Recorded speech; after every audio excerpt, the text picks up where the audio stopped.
Makanya map ini ada di tangan saya. Baiklah. Ya. Oke, ini materi saya terakhir sebelum ujian ya, tentang ekstraksi gigi. Kita bicara tentang filosofi dan teknik. Baik.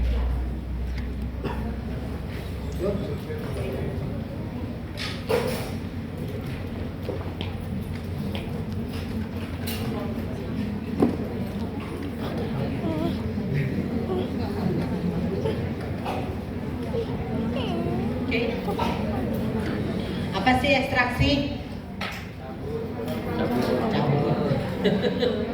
Enaknya cabut. Oke, apapun namanya, dia itu bedah loh, gitu ya. Pembedahan yang bertujuan untuk mengeluarkan gigi dari soketnya. Jadi kalau ditanya apa yang saya kerjakan bersama teman-teman, Dr. Freddy, Dr. Fitriana, kami hanya mengeluarkan gigi dan mulut, ya, hanya itu yang kami kerjakan. Nyambut itu kok kayak sesuatu yang punya mutapek gitu. Jadi biasanya kalau sudah pasien tahu, nggak usah takut, nanti pulang bawa pulang giginya, bawa pulang sebagai souvenir. Cuman bedah mulut ya kalau pasiennya perawatan pulang bawa souvenir kan. Bahkan kalau bersihkan karang gigi emang karang giginya dibawa pulang, enggak kan? Nah hanya cabut gigi yang giginya dibawa pulang. Kalau nambal kan pasiennya juga nggak bisa tahu warnanya apa kalau nggak ngaca kan. Yang tulus itu dokter gigi bedah mulut ya. Oke, jadi besok masuk bedah mulut semua.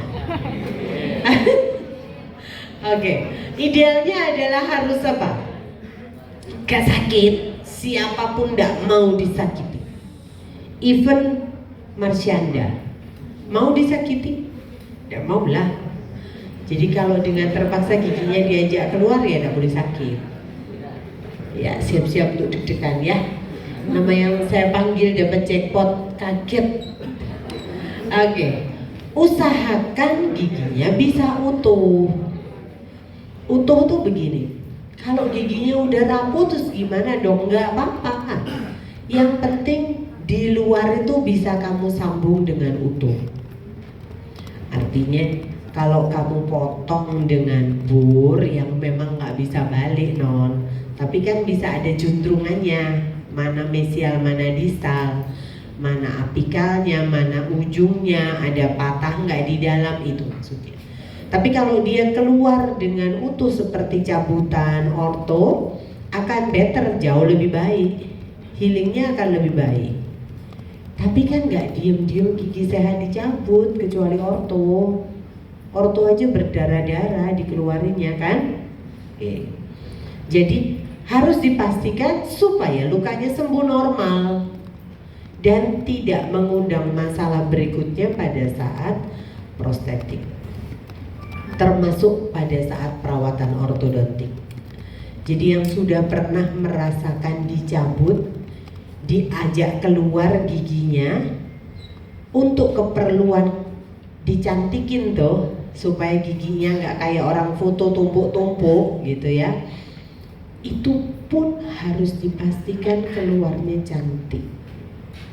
Karena keluarnya nggak cantik, nggak bergerak gigi. Jadi sebetulnya tulang alveolar itu adalah rel yang dibutuhkan untuk perjalanan pergeseran gigi. Jadi kalau dengan terpaksa, kamu sangat terpaksa harus melakukan open method, sungguh-sungguh tidak boleh mengorbankan tulang bungkal.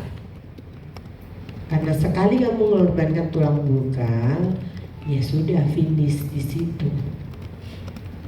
Nggak ada yang bisa dikerjakan. Even celah yang tadi kamu kurangin kamu graf, nggak akan optimal. Jadi ya macet aja udah di situ, udah nggak bisa mentok. Bisanya di kamuflase nanti. Gitu ya. Oke, itu yang harus dipikirkan. Pertimbangannya apa? Jelas, mesti mikir keadaan umum ya, penyakit sistemik, vital sign, mampu gak mampu bayar gitu ya. Enggak sih, Ada BPJS kok, tenang aja. Urusan kadang bayarnya kapan nggak tahu.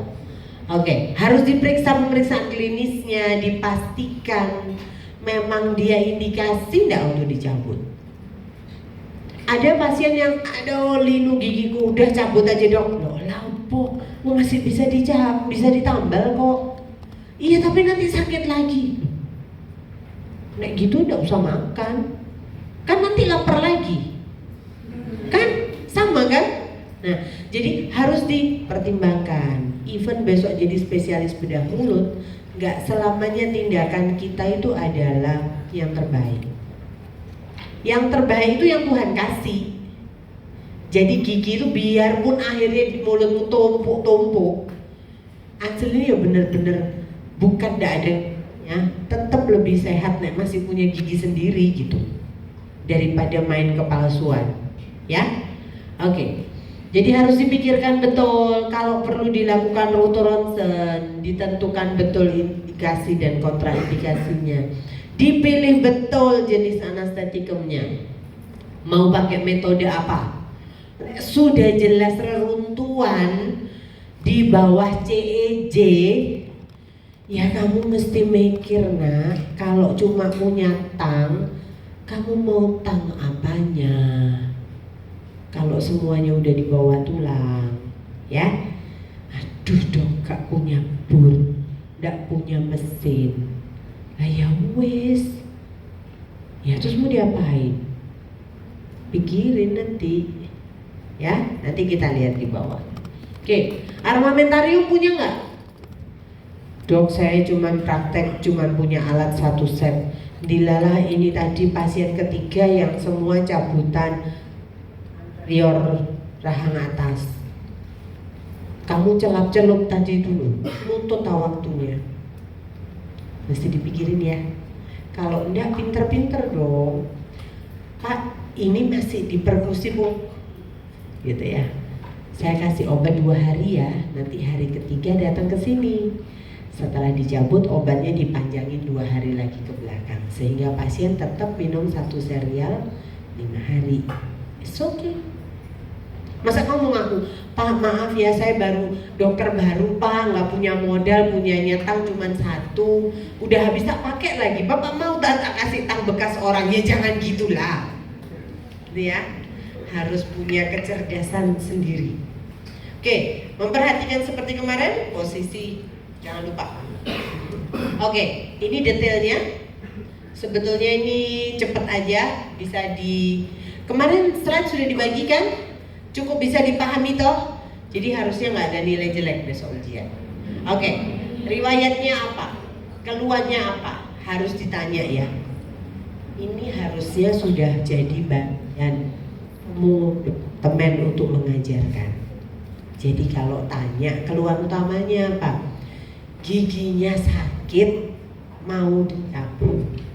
Kalau dia bilang giginya sakit mau ditambal, bisa bedah mulut, lah mau ditambal kok, sampai terbukti tidak bisa ditambal, gitu ya. Jadi nulis di rekam medik pun harus ada benang merahnya. Kalau enggak, kamu bawa statusmu satu saat kena hukum, kena betulan. Nggak bisa wong kaunya pasien minta ditambal kok kenapa Anda cabut? Berarti Anda malpraktek. Bahasa hukumnya gitu. Ya, jadi harus runtut, harus ditanya betul riwayat kesehatan umumnya apa. Kalaupun dia bilang tidak ada, harus ditulis, disangkal, gitu ya. Artinya kamu sudah tanya, tapi dia bilang tidak ada. Oke. Pemeriksaan harus lihat dulu, baru pegang, baru pakai alat. Ya, kan gitu tau hukumnya. Mesti lihat dulu, inspeksi dulu, baru pegang, baru pakai alat. Oke. Radiologi harus dipikirkan. Kalau pasiennya pernah bilang, aduh dok aku itu takut aku. Dulu ya dok, 2 tahun lalu aku tuh pernah cabut. Aduh, sampai 2 jam aku suruh mangap terus. Aduh sampai kesel aku. Tidak boleh suuzon temennya. Bener, suzon namanya kan ya. Nggak boleh suzon sama teman sejawat. Oh bodoh itu dokter ibu, nggak bisa. Harus mikir dulu teman sejawatmu yang kompeten. Urus dia kayak nggak urus gitu ya. Cuman harus mikir, oh pasien ini pernah dilakukan pencabutan 1 gigi sampai 2 jam. Itu ya. Yang dipikirkan apa? Apa coba yang dipikirkan? Pasiennya ngaku pernah cabut sampai 2 jam. Ini yang namanya susah. Ewin Najwa. Mana orangnya? Iya. Kenapa Najwa?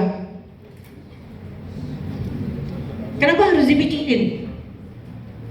Oh bodoh itu, lulusan mana sih? Dia enggak gitu, mesti ditanya kenapa? Tuh cabut 1 gigi dok, di sini lo lubang. Aduh, aku sampai 2 jam dok, wis trauma, bis asli gak kepengen pergi dokter gigi. Kenapa kamu harus pertimbangkan? Mana sih Najwanya? Oke. Apa dong?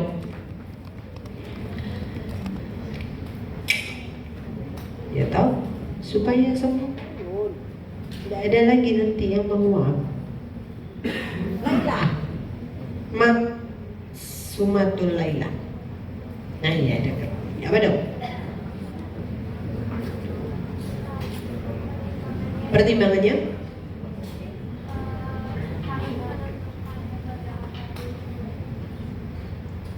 Harus menentukan metode apa? Kenapa? Kenapa kok harus menentukan metodenya?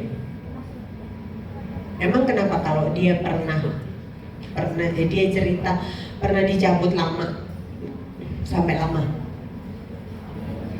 Mungkin ada penyulitnya. Kira-kira apa dong yang kepikir? Penyulitnya apa?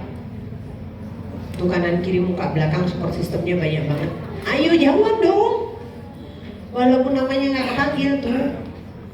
Kan lumayan saya yang manggil, kalau Tuhan yang manggil, iya loh, iya loh kan, mas saya yang manggil, apa? Yuk, apa aja?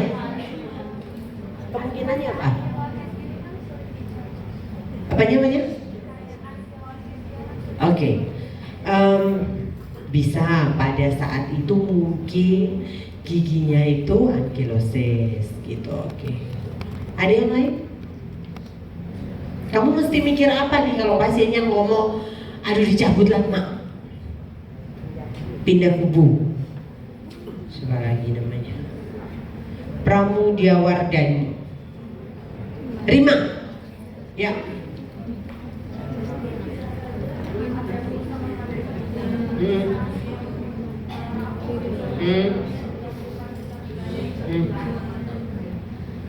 Oke, karena giginya rusak gitu ya. Jadi karena tingkat kerusakannya, yang sana tingkat kecekatannya dengan tulang. Ada lagi yang punya pendapat lain?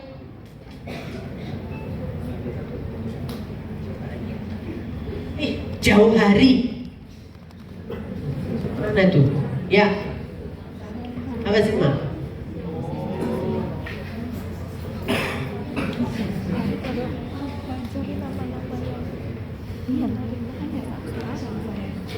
Oke, posisi akar.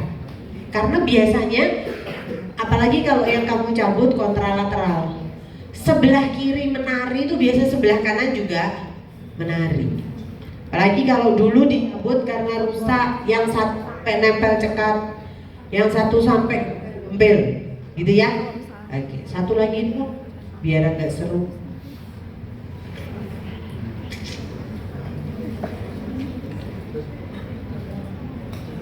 Faiz Firdaus. Sampai kaget gitu. Ini bukan undian. Loh, kok masih sampai segitunya? Mana ya namanya Faiz? Ayo Is, apa Is? Oke, posisi lagi, sekali lagi tentang posisi ya. Berarti tentang individual teeth-nya. Ada yang berpikir selain itu? Ada yang berpikir selain itu, yuk?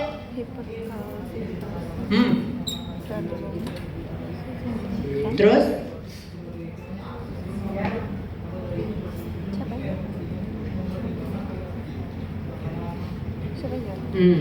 Oke, sekali lagi tentang kondisi individual giginya. Kalau dia infeksi, ada lagi nggak yang lain?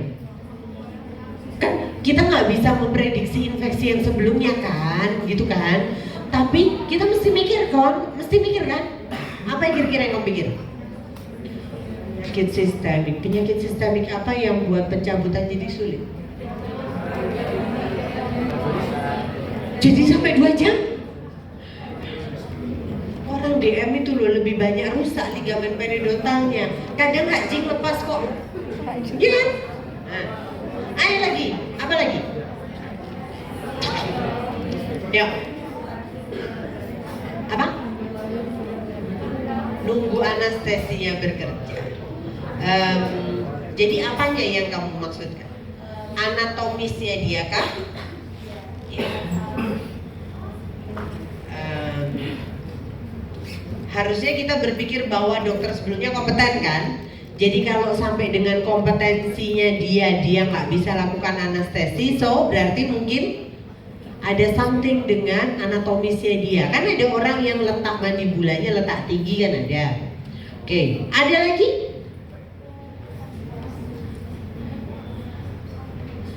Saya mau nanya itu tapi saya lupa namanya. Itu anak cowok yang saya wow karena tulisannya bagus. Sama mas kamu mas? Ya itu kacamata yang lagi nolak ya itu kamu. Tulisannya bagus loh. Itu kan apresiasi untuk laki-laki kalau tulisannya bagus. Loh iya loh. Itu kebanggaan tau. Yuk apa dong? Apa? Menurut kamu apa? Ya, lagi kembali ke kedua. Ada lagi yang selain individual yuk?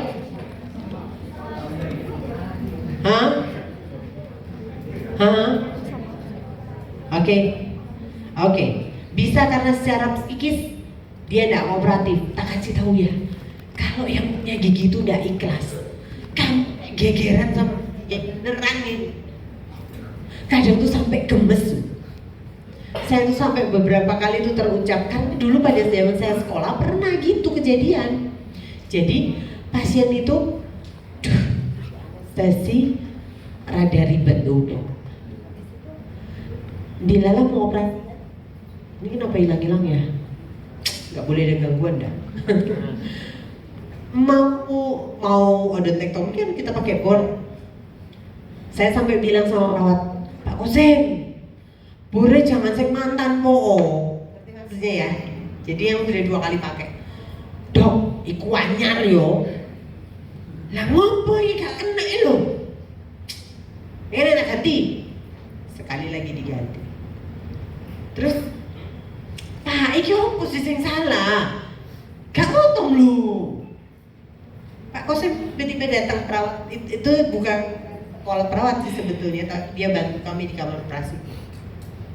Mas, sampai 2 rapangan nah, begitu. Sampai 2 rapangan. Oh, mungkin sampai ini waktu rapalan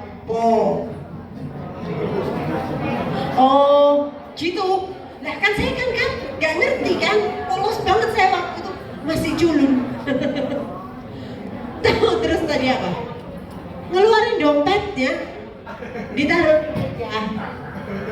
Sudah Pak, operasi, katanya gitu. Dasar Pak Kosen tuh modelnya gitu kan orangnya. Sampean nih, bisa loh.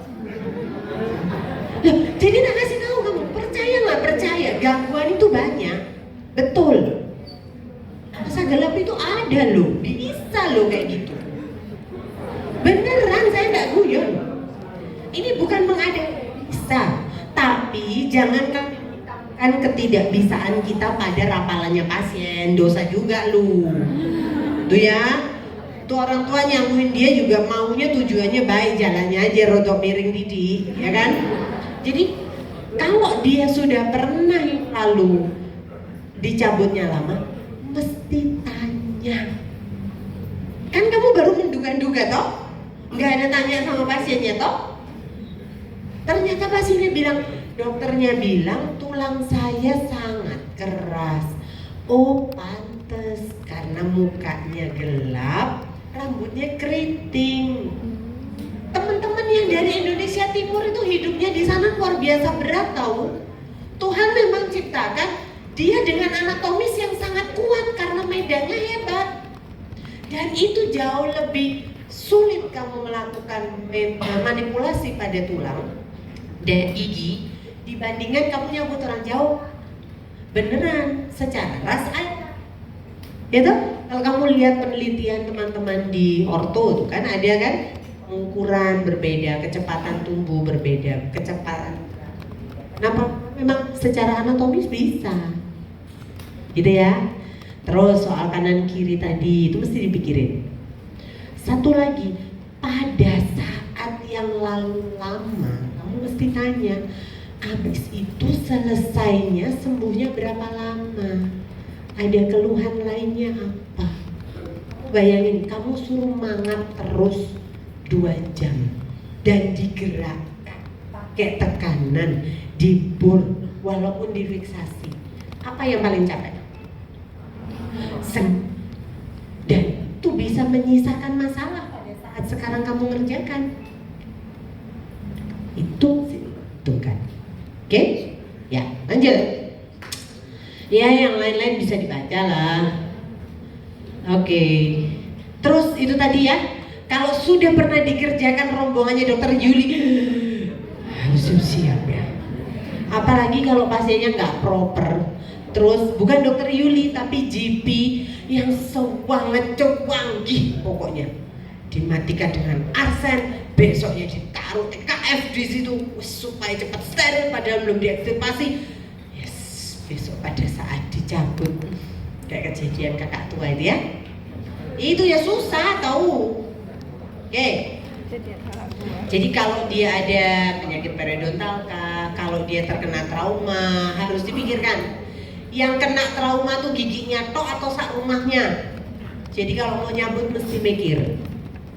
Gitu ya, mesti mikir. Kalau enggak, sak rumahnya kecabut nanti. Dia enggak punya tulang alveolar lagi. Defeknya terlalu luas. Gitu ya. Oke. Ya, indikasi kayaknya bisa dibaca ya. Semua bisa ya. Bukan sesuatu yang susah kok. Kayaknya dari cerita-cerita kita udah dapet lah. Ya, oke. Kontraindikasi, nah ini ada yang lokal, ada yang tahu selulitis apa? Dokter Freddy udah ceritain kan? Infeksi sama Dokter Freddy kan? Apa selulitis? Mana map? Jeng. Sudah kok nih. Oke. Terus dilakukan. Al-Rafi, mana Mahardika Al-Rafi? Ya, apa selulitis? Hah?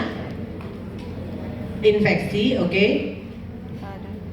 Ini bukan selulitis yang di perempuan ya. Atau kalau gemuk terus kurus terus ada selulit. Nah ini bukan, ini selulitis beneran berkaitan dengan infeksi. Bukan orang habis hamil perutnya jadi garis-garis strie itu selulit, bukan itu. Ini selulitis infeksi. Infeksi ya.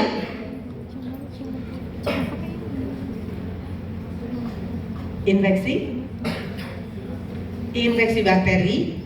Bedanya sama abses?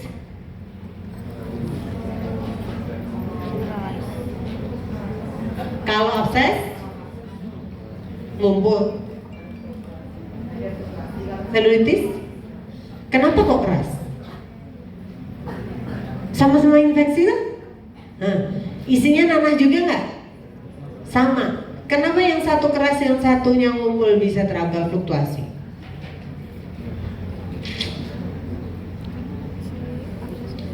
Kairin, Asila Aurora Kairin, jangan lese namanya, banyak cengkoknya. Asila Aurora Kairina. Yuk, yang mana? Mana anaknya? Ya yuk. Apa dong? Apa bedanya? Tanya Mbak Google. Oh enggak, sekarang tanya ChatGPT. Kerenan dikit, ya toh? Mbak Google udah mbah dong, udah tua. Tanya ChatGPT. Apa dong bedanya selulitis sama? Udah ujian toh. Selamat bukan saya ya. Saya bisa keluar. Apa dong? Apa bedanya?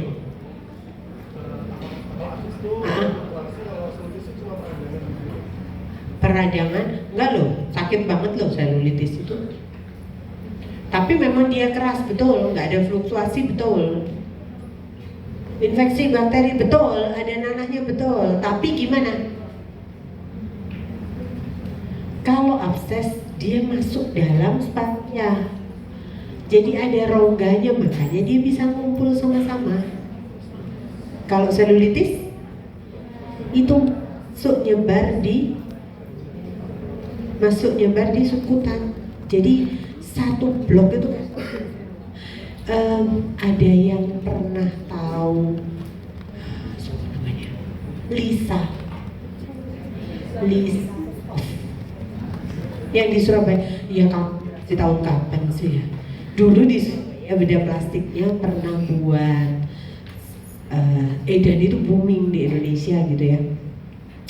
Ada perempuan cantik ribut sama suaminya, disiram air keras kena wajah, terus dia di face off namanya, diperbaiki, kulitnya semua dilepas, ototnya juga dilepas, dipindahkan dari punggung untuk dicangkokkan di wajah.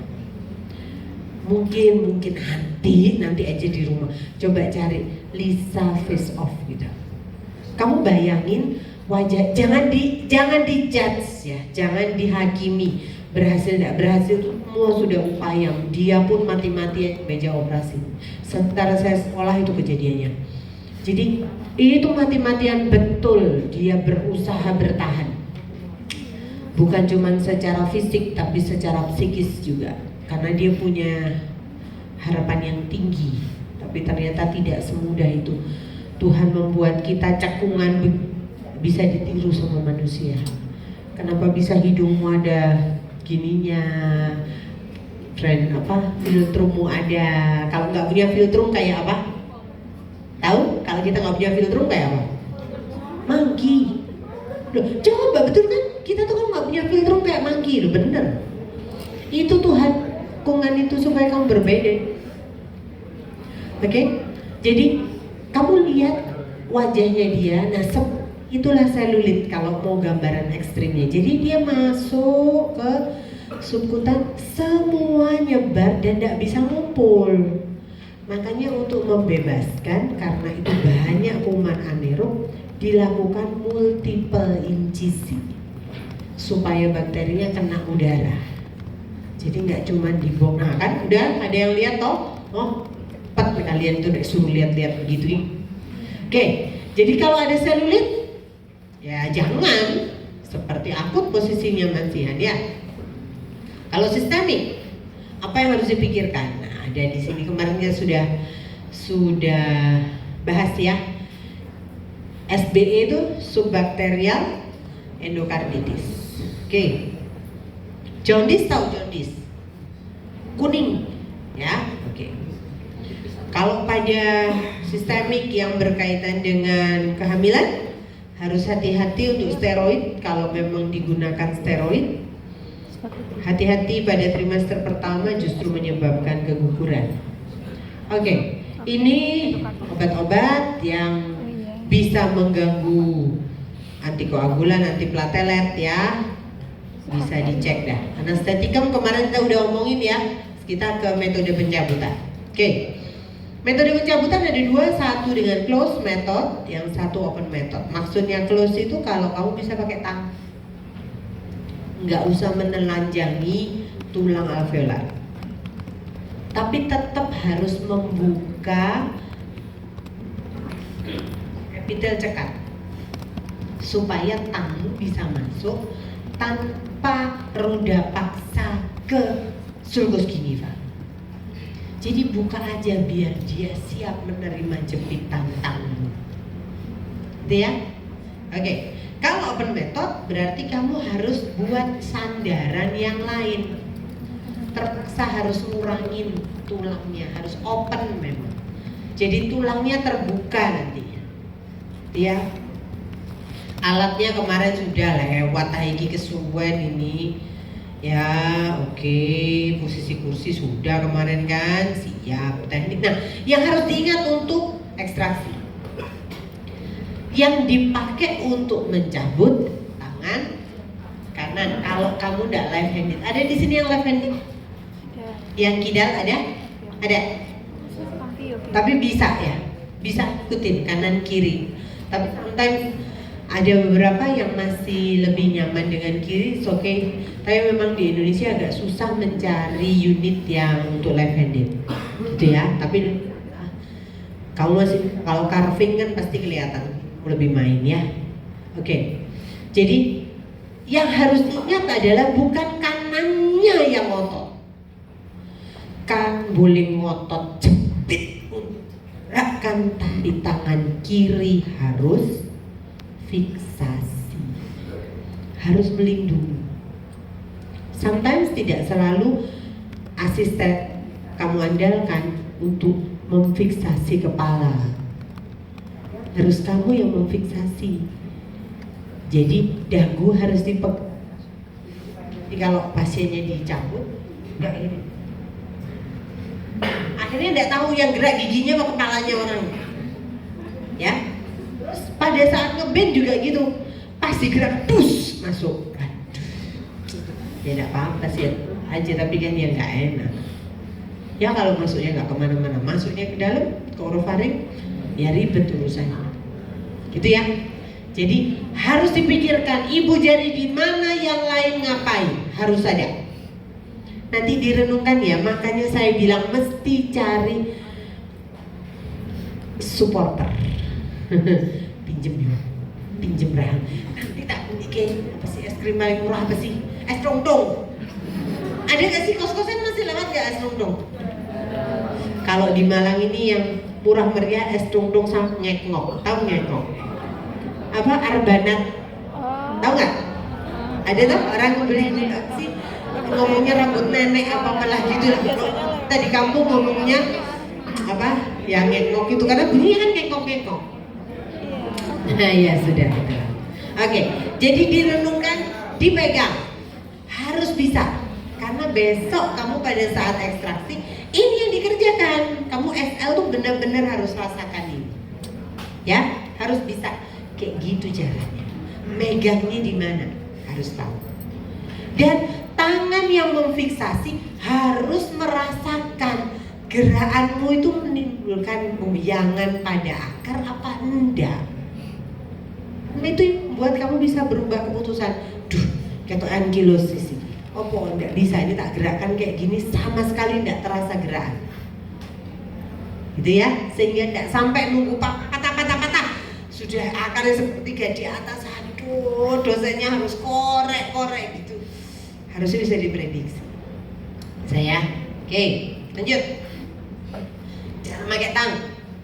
Kemarin kita belajar kok, oh nanti ya kita SL baru belajar ya. Ada yang SL sama saya hari Rabu ya? Hari Rabu sama saya.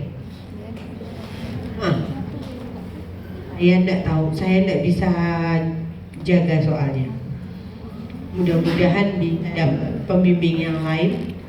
Kalau enggak terpaksa harus moving jadwal sama saya. Saya ada raker sampai Kamis. Oke, jadi gerakan tahu ya, kalau luksasi sesuai bentuk tangnya ya apa namanya luksasi itu ya begini. Kalau rotasi diputar begitu ya, paham ya? Oke. Terus jangan cuma diucek terus ya harus dibawa dia keluar dalam ucek-uceknya itu. Lenggak pasienmu sampai ledeh mulutnya gini kamu ucek dong gitu ya. Oke. Tuh gerakannya begitu. Nanti dicoba pada saat kamu pakai kantong ya. Oke, jangan dicoba di rumah kalau mau gerakan giginya temennya. Jangan, nanti tidak bisa balik. Kalau sudah balik sarafnya kena jadi replan. Oke, gerakan dasarnya itu ya, incisivus rahang bawah, caninus rahang bawah, premolar rahang bawah gitu maksudnya ya. Oke, semoga dari ujian tidak terlalu ribet. Hal yang mempersulit apa? Ada Ada orang yang mulutnya bukaannya kecil, ada yang mulutnya kecil tapi dia buka gede, nggak apa-apa. Tapi ada yang ketoannya tebel gede, negro tuh, tapi nggak bisa buka gede, iya mentok di situ. Apalagi kalau orang cabinya luar dalam, depan cabi, pipinya dalamnya wabi, itu ada, ya. Jadi penyulitnya kayak gitu. Satu lagi karena KU-nya, ada pasien yang sama sekali nggak bisa buka lebih dari 10 detik, capek katanya. Nah kalau sudah begitu ya kamu harus pasang jagrak. Apa jagraknya? Rubber dong. Bite block itu loh, rubber bite block. Ya, rubber dam bukan bentuknya. Untuk kamu mainan konser kan itu kan. Ya, oke. Kenapa akar bisa patah? Iya, kalau operatornya buru-buru atau bignya nggak pas, alatnya nggak pas. Ini kesalahan pada teknis ya. Atau memang gerakannya cabut salah, kekuatannya nggak terkontrol, gitu ya. Itu bisa patah sampai mandibula loh. Gak guyon, bener loh. Ya. Atau giginya rapuh sehingga dia kan sudah non vital, itu membuat jadi lebih sulit. Oke, elevator besok dicoba ya gimana caranya pakai. Kemarin beberapa yang kelompok sama saya kan sudah dikasih lihat gimana caranya pakai elevator ya. Jadi walaupun ada gambar yang kamu adopt di logbookmu yang ada batu terus ada tuas, ada tongkat gitu ya, kamu nggak pakai band itu dengan cara begitu congkel kayak dongkrak gitu, enggak. Itu lo makainya gerakannya coba lihat, diputar, digoyang, gitu aja. Gampang toh? Makanya masuk ke dalam mulut aja lebih gampang. Gampang dibedah maksudnya. Oke. Nah yang kayak D itu apa alatnya berarti? Krayon. Oke, siap. Pinter wes. Nih resiko penggunaan elevator, nah ini yang harus hati-hati. Tuber maksila di mana? Ya di maksila dong. Yo suwera di mana? Tuber maksila di mana? Jadi nyabut apa yang bisa menyebabkan fraktur tuber maksila? Senas. Yuk. Molar 3 rahang atas, ya. Molar 3 rahang atas. Jadi kalau kamu ngeband, kamu kebanteran menekan dia ke arah distal, kamu tidak menyangga daerah posteriornya patah tuh bisa anggap tubernya, ya. Oke. B-nya bisa slip, geser ke belakang bisa. Bisa sampai perforasi sinus maxillaris. Kalau kamu lagi nyabut P, kamu pakai band. Kalau nggak bandmu yang masuk, hati-hati, sisa akar P sama crup masuk ke atas, tersedot masuk ke atas bisa, ya. Jadi harus hati-hati, fiksasi itu sangat penting. Oke, yang harus diperhatikan apa saja ini yang tadi yang ngomongin ya. Awas ada ankilosis, mungkin dia susahnya karena itu dong, kan? Atau geminasi, tahu? Apa geminasi? Nah, impaksi yang akarnya belum terbentuk, belum sempurna. Jadi bentuknya masih dalam kapsul benih. Itu juga harus hati-hati. Letaknya dalam dan karena dia masih ada kapsulnya tebal bisa lari-lari, geser-geser, lepas-lepas. Ya. Bisa lepas. Oke, komplikasinya apa saja bisa itu. Ini ada dapat kemarin saya lihat di logbook ada subkutan emfysem. Apa itu? Zuriza. Mana sih? Yuk, apa subkutan emfysem? Emfysem dulu apa?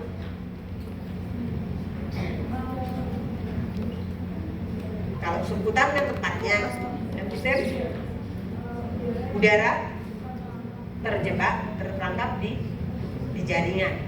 Jaringannya kalau dia subkutan berarti subkutan, ya. Bisa tahu gejalanya apa subkutan emfysem?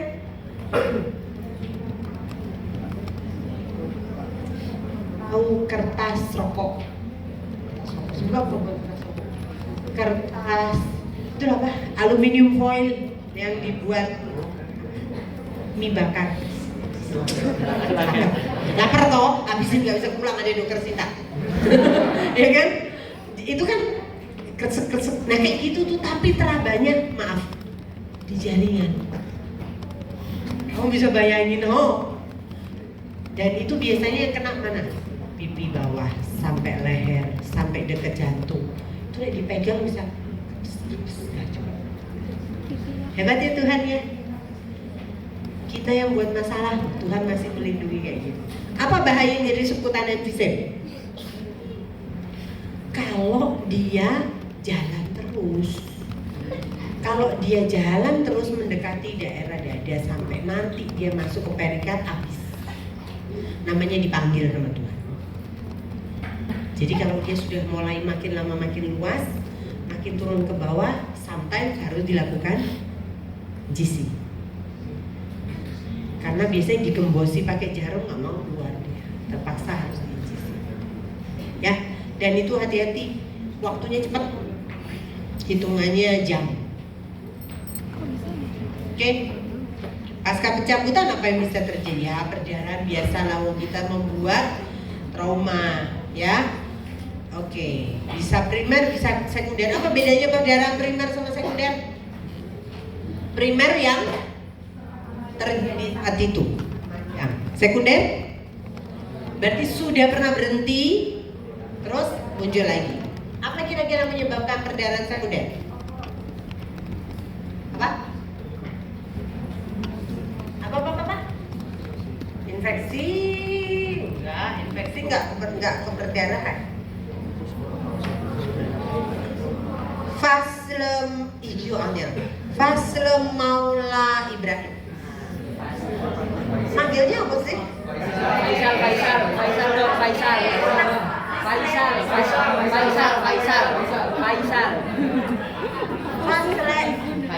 Enak pun sih kok Faisal. Saya ngomongnya Faisal kan lumayan dong. Kok Faisal? Faisal. Anaknya Pak Ibrahim dah. Apa dong? Infeksi itu pada luka datangnya hari kelima. Dan saya kemarin bilang toh, ada kalian tuh abrak dulu aja, infeksi nanti hari kelima baru muncul. Nanti kita bom dulu dengan antibiotik, gitu kan? Kalau perdarahan sekunder, artinya sudah pernah berhenti ini tadi. Tiba-tiba tengah malam atau besok pagi muncul lagi perdarahan, namanya perdarahan sekunder. Kira-kira apa penyebabnya? Trauma ya Allah maksudnya. Kegibeng istrinya gitu. KDRT. Apalagi? Hemofili itu biasanya dari primer. Karena dia dari awal sudah nggak terbentuk, tergantung dia mayor atau minor. Oke, nanti konsumsi antikoagulan. Kalau konsumsi antikoagulan dari awal kamu dapatkan plotnya encer. Atau peminum alkohol itu dari awal plotnya encer. Ada lagi? Ya itu post off yang nggak bener digarai dewe. Siapa suruh meludah terus? Siapa suruh kumur terus? Gitu ya. Lah aneh kok rasanya. Iya sudah diam aja, kenapa tambah digarai? Senggol-senggol lidah. Tambah bior lagi malah. Nah itu ya. Terbanyak biasanya karena kegagalan mengikuti instruksi. Itu terbanyak. Oke. Dry socket tahu ya? Dry socket itu yang khas apa? Khasnya dari dry socket apa? Hah? Manusianya di mana itu? Saya manggil aja yang lain. Kanaya Huwaida. Ya, Anda yang beruntung. Apa dek? Apa dong? Dry socket apa? Soketnya kering dong. Atau dong. Apa dong? Apa dry socket? Ini kan habis ujian toh. Infeksi loh. Apa dong? Habis bilakan penjagaan tidak. Nah, ditosis kan sudah eksesnya tahunnya. Lainnya apa yang khas?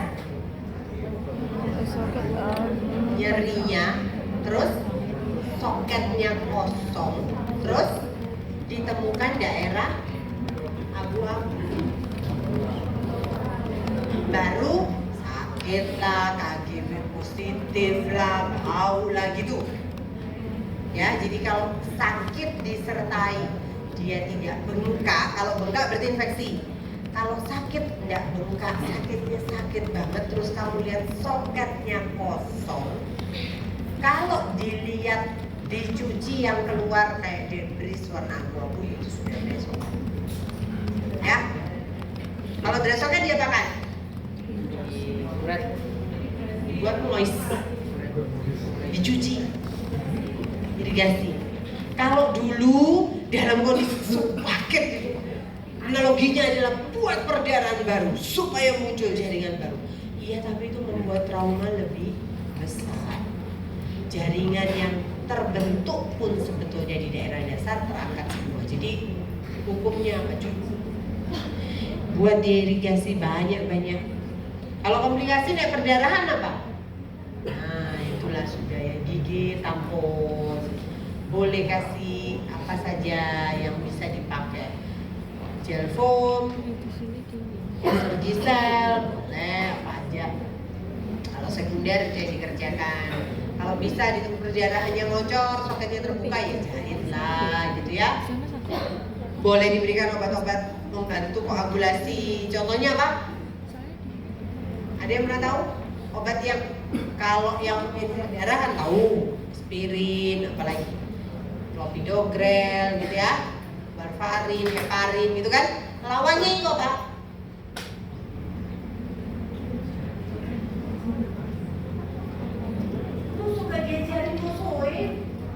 Apa musuhnya? Asam? Bukan mefenamat. Apa ada? Asam mefenamat sama amoxicillin itu obat dokter sejuta umat. Taunya mah itu dok. Apa? Tranexaman. Ya, siap. Saya berarti resoket gitu ya caranya ya. Oke. Kalau ada perforasi sinus, habisnya putrahang atas, pasiennya bilang kok ngowos. Makanya kalau habisnya putrahang atas harus dilakukan apa? Apa namanya? Nose blowing test atau SAFA. Gimana caranya? Disuruh niup dari hidung ya, apa caranya? Jadi hembuskan udara dari saya biasanya paling gampang ini. Isi. Coba sekali lagi, pas waktu dia sisi yang berikutnya cepet tutup hidung. Jangan dia suruh sisi dulu sama nutup hidung sendiri, susah. Berarti kan dia tahu, oh aku gitu kan.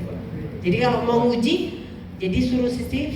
Nanti kamu yang waktu dia begitu kamu dengar suara bep, aman Miss. Tapi kalau vus aja.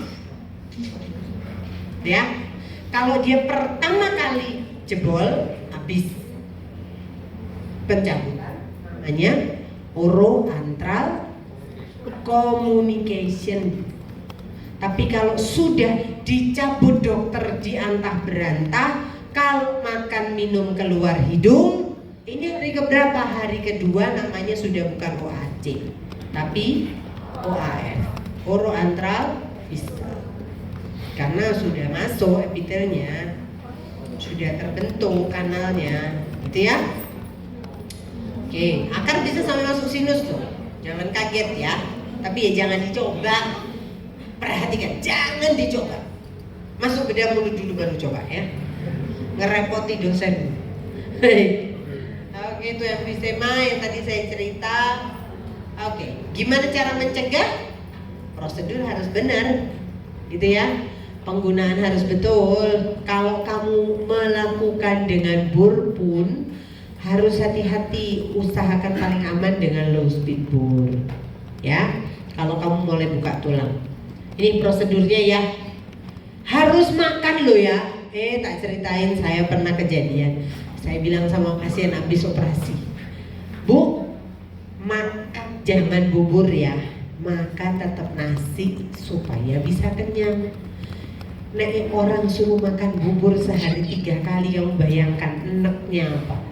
Pagi pakai gula merah, siang pakai abon, malam pakai apa? Besok gitu lagi. Ya opo dia mau makan enak? Makan nasi aja. Mau nasinya dilembein, diulek, makan aja. Pokoknya menunya kuah, berkuah menunya. Ternyata saya salah memberi instruksi. 1 minggu setelah tindakan, ibunya datang ke saya, Bu, dok, saya sudah boleh makan telur. Loh, boleh, nggak ada alergi, makan aja. Dari kemarin nggak makan telur? Enggak. Ayam boleh? Loh, boleh. Saya udah mulai curiga nih. Bakso boleh? Loh, boleh, Bu. Kemarin makan kuah.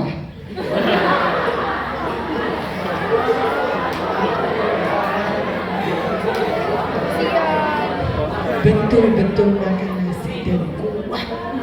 Oh, nggak pakai apa-apa. Oh Tuhan, salah dokternya itu. Gak masuk. Oke. Jadi merokok boleh? Enggak enak boleh. Boleh.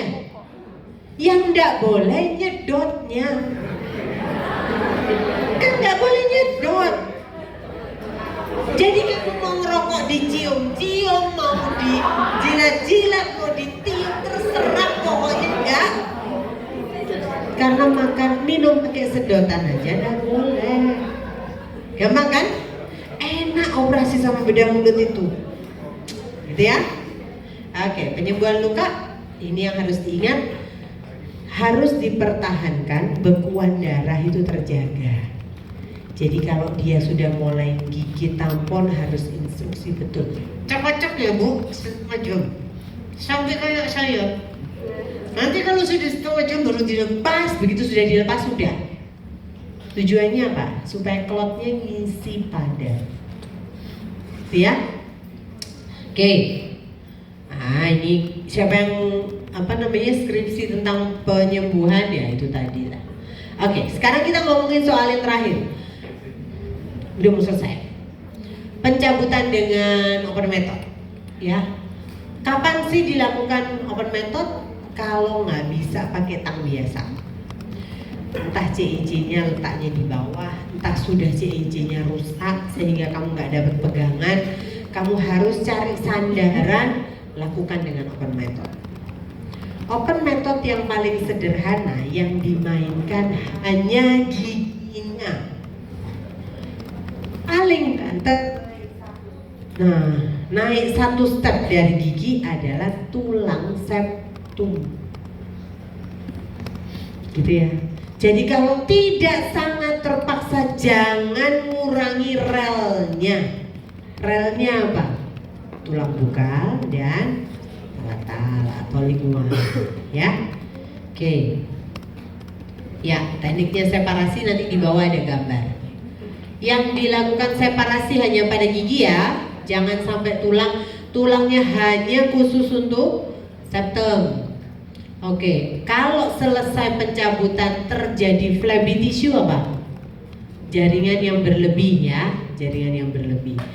Harus dilakukan trimming supaya nanti penutupannya apakah kamu jahit atau itu bisa duduk di penyembuhan yang benar. Itu ya, nggak nyerimpet koyok plisket gitu. Nah, ini caranya. Kalau bawah karena akarnya 2, dia splitnya di itu. Panduannya apa? Balik ke anatomi, balik ke apa? Determinasi, ya. Jadi groove-nya yang dicari. Mana groove-nya? Bawahnya groove itu mesti bifurkasi. Dan itu mesti daerah paling lunak. Kenapa? Disitulah pinggangnya kan kayak pantat. Satu sebelah sini, satu sebelah sini toh. Jadi kalau kamu ngikutin groove itu ke bawah itu mesti daerah terlunak. Habis itu belus itu sudah langsung pas di tulang di atas septum. Sudah. Kuranginlah turun sedikit, tinggal masuk vein, masukkan tegak lurus, tak patah sudah. Tinggal keluarkan satu-satu. Gitu ya. Nah, beda ini caranya. Beda dengan rahang atas. Kalau rahang atas ada kaki ketiga di palatal. Jadi nggak bisa asal kamu groove dari bukal, masuk ke dalam sampai belakang, nggak bisa. Gimana caranya? Sorry tak geser. Nah ini, kalau rahang bawah bisa langsung dari buko lingual, jebret, karena pas di situ, gitu ya. Kalau rahang atas nggak bisa, harus T. Dipisahkan dulu antara bukal sama palatal, baru bukalnya dibagi dua. Bisa? Supaya kamu nggak kebablasan ngeburnya. Kalau yang mesiodistal kan gampang, pertengahan aja toh, dibur di situ sampai bawah, tak dibagi dua, terus depannya dilanjutkan ke depan. Begitu sudah buat T, nanti kamu dapatkan gambar ini. Mana? Nah, gini. Kan jadi ya gitu. Baru diambil satu-satu. Mudah kan? Mudah lah. Sampai sini ada yang mau tanya? Karena ini sudah slide detik-detik terakhir. Ini yang penting. Tidak boleh melakukan sesuatu yang merugikan pasien. Apapun.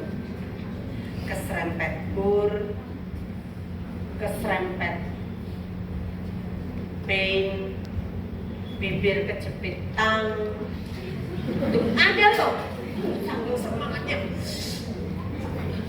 Aslinya ada sabar, sebentar lagi, sedikit lagi. Bukan bisa bibir saya. Bisa loh gitu, saking semangatnya dokternya ya. Harus jujur. Kalau bisa bilang bisa, kalau enggak bilang enggak. Pasien akan lebih nyaman sekalipun dia kecewa kalau kamu bicara jujur. Aduh, sorry bu, ini ada ujung akar yang patah, saya tidak bisa ambil, saya rujuk ya. Lah terus nanti enggak apa-apa, ini semua masih bisa, enggak apa-apa, semua terkendali, hanya ujung itu perlu diambil. Oh tapi enggak diambil nanti sakit lagi dong. Kalau ibu mau tahan, ya nanti harus siap dengan resiko belum dia dikepung sendiri sama badan, duluan mana itu sama infeksi, itu harus disampaikan. Jangan udah ngambil semua dong, udah. Padahal masih ada palatal, akar palatalnya di atas dan nggak keambil. Suatu saat ibunya mau pasang gigi palsu, bu ini masih ada sisa lu. Sudah pernah dicabut kok, dulu dokternya bilang bisa kok. Kadang kalau sudah gitu, ada yang tanya, bu dulu nyabutnya nawar ta? Mungkin disusui. Ya, harus jujur sama pasien, tahu di taunya. Gitu ya, itu yang penting. Selesai, finish. Tidak ada pertanyaan? Tidak ada. Oke. Ini ada satu slide untuk PR saya yang kemarin ya, soal pengenceran. Sebetulnya pengenceran itu kamu SMA kan dapat, mau diencerkan berapa kali kan? Kalau pengencernya ditambah berarti konsentrasinya akan turun kan. Cuman yang harus diingat itu adalah istilahnya 1% itu artinya 1 gram per 100 ml larutan. Jadi podo kayak apa dong? Podo kayak 1000 gram per 100 ml toh? Atau 10 mg per mili. Udah, sisanya pakai hitungan pengenceran ya. Ini yang harus diingat. Terus kalau orang pakai 1 banding 1000 itu sama kayak 0,1%. Artinya apa? Dalam 1 gram ada 1000 ml cairan pelarut. Jadi konsentrasinya berapa? Dalam 1 gram, oh ini salah, ini bukan 1000 gram, 1000 miligram. Sorry, tak betul kan? Ini, nah 1000 miligram 1 gram dalam 1000 mili. Jadi 1000 miligram gitu ya dalam 1000 mililiter. Konsentrasinya menjadi 1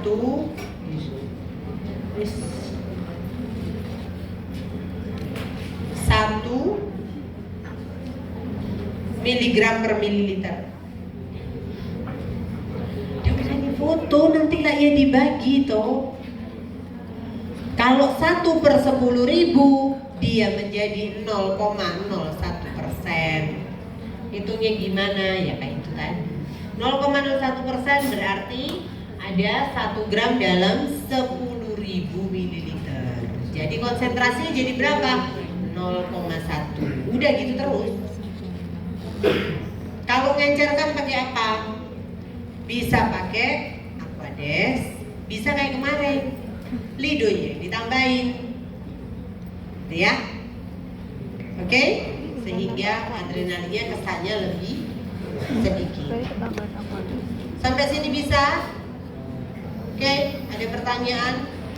Kalau udah ada berarti selesai.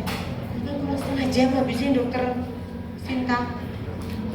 Gak bisa makan toh? Diet.